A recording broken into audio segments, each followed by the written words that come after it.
This place is definitely away from prying eyes. It'll do, at least until I figure out my next move. Is there anything I can show you? I've made outfits for nobles the world over. And now I'm here, in the middle of nowhere. The smell of ox shit wafting in the breeze. Oh, I've fallen on hard times indeed, Inquisitor.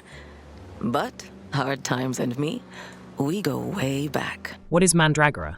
Whispers of the Witch Tree. I would say it is a combination of a dark fantasy, Souls-like, side-scrolling action RPG with a decent story and progression mechanics, including exploration, crafting and more. You've got quite the reputation, you Inquisitors. Not a sterling one, but your skills definitely live up to their notoriety. Completely single player, in a 2.5D world. After playing it for the first few hours, I thought I'd share my opinion and give some info for some players who is hesitant to try it. On PS5, a free demo is available if you wish to see it for yourself, but obviously the demo version is very limited.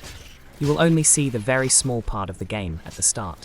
For me, the genre was already appealing, because I play a lot of action RPGs, such as the Diablo series, the Elden Ring, Baldur's Gate, or the Path of Exile.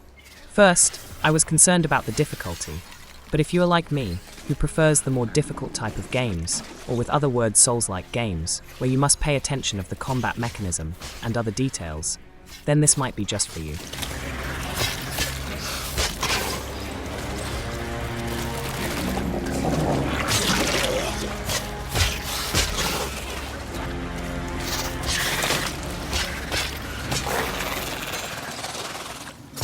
Biggest rat I've ever seen. That's not natural. Let's start with the classes. I am impressed with the selection of multiple type of classes, giving basic info on the selection screen. It is not easy to choose at first, because they all look interesting, but to contrast that, this promotes a good replayability. You okay? See, you've got your traveling gear on. Guess he trusts you enough to reassign you. I wasn't sure you were going to come out of there alive. After selecting your class, you will see yourself in the story within a few dialogues and cutscenes. Voiceover is fine, the art style also good. And the start of the story seems good enough to keep you on the hook, or at least most players. The source of our downfall, the mother of all heretics. Do you see how even with her dying breath she tries to hex us, even within our God's own sanctum? Why, I wouldn't blame you if you wanted to tear her apart with your own hands. And now the combat. Each class are very different, so the combat can be reviewed one by one separately, maybe in another video sometime later.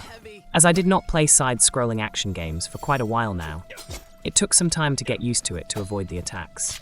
You can change the difficulty in-game anytime, but for new players, the lowest difficulty can still give some challenges, especially at boss fights. To summarize the combat in general, it is easy to die. There is a leveling up system where you collect essences from defeated enemies, and if you die, you drop that essence and can be collected if you go back for it. This mechanism makes it even more difficult, so try not to die. I am not going to waste your time talking about graphics and performance. It is an offline single-player game, and you can all see that it looks great.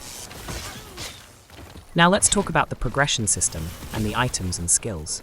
There are tons of details on your character and your gear regarding strength and weaknesses.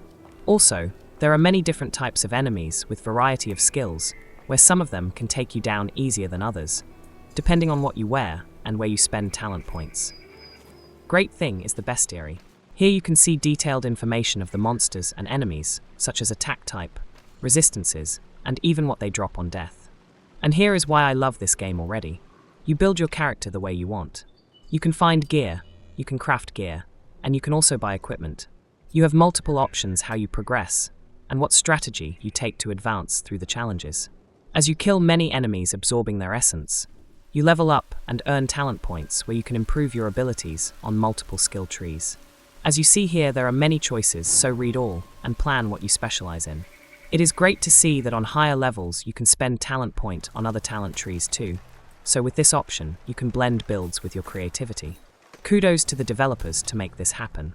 And because this is only a first impression video of the very basics, I am saying goodbye for now. I must go back to play more of the Mandragora Whispers of the Witch Tree, and while I do that, I hope that this video helped you to get a brief of the game and what's it like.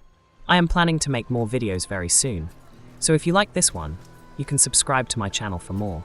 Thank you for watching, and see you in the next video. Hey, Emma, you know why I don't trust trees? They're a little shady. Oh, Dad, you're so bad at jokes.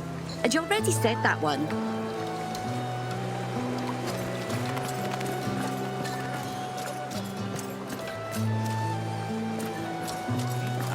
Oh, not one allowed through the west gate, sorry.